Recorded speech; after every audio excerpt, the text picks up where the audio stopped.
So I'm going to kind of switch gears a little bit here and go back to your kind of life growing up with psychologist or psychiatrist parents. Psychologist, yes. You've spoken about the importance of empathy and communication in medicine. How does that philosophy play out in your practice? And I would expect that it has even more importance dealing with high-level athletes as well as aging population. Yeah, I never realized how great of a upbringing I had with my parents until I kind of became a doctor and I was in practice and working with people, where I learned, a lot of patients would say, you're not a typical surgeon. Like, you spend time with me, you talk to me, you listen to me, you don't interrupt my questions that I'm asking you.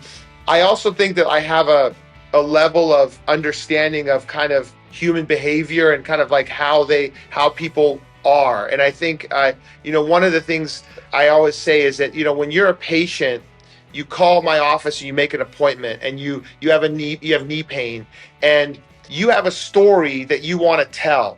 There's something that patient wants to tell me and get it off their chest, right? It's kind of the natural, like you have your best friend and you're about to go have lunch with your best friend. You may have like 3 stories. Like, I got to tell my buddy Jim these 3 great stories. And it's part of like human experience and kind of like what makes you feel whole as a person. And so if a person comes to your office and they start telling this story and you're like, okay, just tell me about your pain. Where's your pain?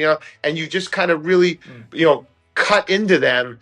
They really, I think as a patient, you feel like you're not being heard. And I think even though in the end, like, I know within 5 seconds kind of what I'm thinking about doing with this patient. Like, I kind of have a sense of like I've done it for so long. I kind of have a sense like, this guy's going to need a PRP shot, or this guy's ready to have his hip replaced. I kind of sense it, right? I let them tell their story because I know that's what they want. And they want to tell me the story about how it's affecting their life and how it's affecting their relationship with their family and all those type of things. I also think that there's certain things that patients want to understand. And I think that spending time, even though they've never seen a hip MRI before, going through it with them and showing them what it looks like and what are the anatomical parts of it, and really explaining it to them in a very simple way. This is the ball, this is the socket, this is like a gasket, like just really explaining mechanical ways of what how the body works really helps patients. And then I also ask a lot of questions I think a lot of orthopedic surgeons don't ask, like, who's your support at home? Like, who's helping you at home after you have surgery? Like, what's your environment like? Like, what do you do for a living? Like, is there traveling? Is there not traveling? To try and just get an understanding of like, what makes this person tick? Like, some people are like, they're like, I'm a gym rat. Like, I have to work out. If I don't work out, I go crazy. I'll say, listen, when we replace your hip, within a week, you can go and lift weights, upper body. You can do that. And they go, oh, thank God. I thought I wouldn't have to. I couldn't work out for like 3 months, And then you say, you can drive after a week or two. And they're like, a week or two, really? Because they felt they're going to be in jail. I think that with patients, it's a lot of it is about, relating to them and having a great experience. And I think, a lot of people think of a doctor's office as a very, sterile and very formal. And we try to make it more like I always tell patients, my staff, excuse me, I try to tell my staff, like, I wanted this like a hotel. Like, when you walk into a hotel, you have a smiling face and you have someone that's like welcoming you. We don't want to make the experience scary for them, Mm-hmm. And so I try to make it welcoming. I try to make them like they're part of a family and they're part of the experience and understanding about their lives and about tell me things about their trip. And I try to also relate to them on what they do for a living. So for example, you came into my office, I'd ask you some questions about what you do and like, your experience with athletes and understanding about the experiment, some of the research you do in physiology and like really understanding stuff like that to kind of figure out what makes you tick. And by understanding that, I think you really understand who the human is and what they're all about. And that makes us have more empathy for what they do and where they need to get back to. So I'm going to ask you, what was your undergrad in? My undergrad was in biology but I also did a lot of exercise physiology classes. I didn't have a minor in it, but I did do a lot of exercise physiology classes. Because I'm always curious with medicine. I tend to really push for more of our students to go into medicine. And I'm of a mindset that all physicians should come from I know I'm biased, but all physicians should come from an exercise science background because Yes. they get a little bit different perspective than you get from biology. And I didn't know if maybe, you had a little bit more of a psychology background in there or what, or it's just your parental influence.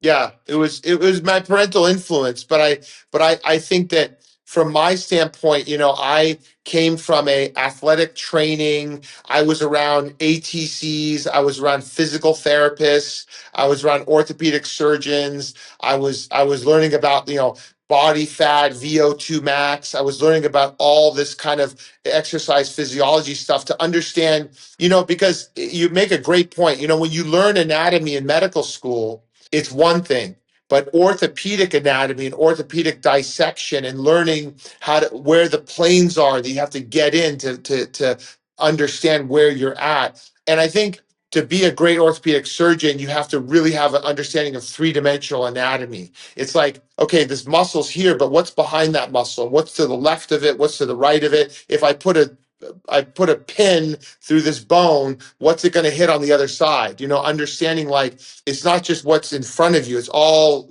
what's behind you. And it's almost like a door. You open a door, but there's a whole world behind it. You have to be very aware of where you are with that, because it can be very dangerous if you don't have an understanding of that three-dimensional anatomy. Yeah, and one of the things that I've adopted in really stressing to my students, and I picked it up from other physicians that talk about medicine needs to be biopsychosocial, and you're talking Yes. a lot about that psychosocial piece. But I had a biomechanics colleague who said, "Oh no, but it's biomechanical," and like, wow, you're absolutely right. And I think that's a lot of what you're talking about as well. As an orthopedic, you're bringing in that mechanical piece in addition to just simply the biology, the physiology, and the psychological piece. And so I think it's Yeah. important for people to understand that when you're looking for a physician, look for one that's understanding that it's that biomechanical psychosocial piece. They're not just treating the biology, they're not just giving you a drug to treat a symptom. They're looking at the root cause, they're understanding the root cause, but they're also understanding that you are a human being and this disease, this injury, whatever it's going to be, is going to have an impact on you, in your social life, in your psychology, especially dealing with athletes. I mean, you're definitely dealing with some psychological issues when you're telling an Absolutely. athlete, well, you're not going to be able to play for the rest of this season or whatever it might be. It's really critical to have that approach. Yeah, and I think that, like, when you're dealing with athletes, there's so many aspects to it. I mean, there's especially on the professional side. I mean, they're getting paid huge money to play these sports, and when you look at an athlete, they may have an injury and they may ultimately need an operation, but you have to look at where are they in their contract. Like, is this their last year? They just signed a contract. Like, how are they doing with the team, and how are they performing? All those things play a role. Sometimes an athlete's like, he's like, I don't like this team I'm playing for. I don't care about this season. I want to just get fixed and move on. Sometimes that happens. Some athletes say, just patch me up, give me some PRP, give me some physical therapy, and let me get through the season. Then we'll talk at the end of the season. Or they'll say, there's no way I'm having a surgery right now because I'm up for a new contract. If I have surgery, I'm never going to get a new contract. So it's just, you have to understand where they are in that whole thing. And also, a lot of these injuries are overuse. And so you try to, kind of keep them going with these injuries before, and try to prevent the joint from breaking down, and keeping them going. So it's not just as simple as, like, a person comes in your office and they need a surgery and you're going to have an operation. It just, there's some things that they have to, like, if someone tears their ACL, they have to get fixed. There's certain things that we can do to kind of keep them going, but a lot of it depends on who they are as an athlete and kind of where their mindset is. And the older adult is probably a different beast. What do you wish more doctors understood about caring for older adults? I think that for older adults, the understanding that they are still important, that their exercise and their life, living a full life, is very, very important, and not diminishing that, this guy's just, he's 78, he's an old guy, he's never going to go anywhere, he's not going to walk that much, he's just kind of a sedentary person. I think that, throwing them into this kind of big bag of just an older person is probably very very biased, and I think that we have to really look at them as vibrant, active people, and doing whatever we can as orthopedic surgeons to keep them going, whether it's a surgery, whether it's injections, whether it's recommending all kinds of treatments.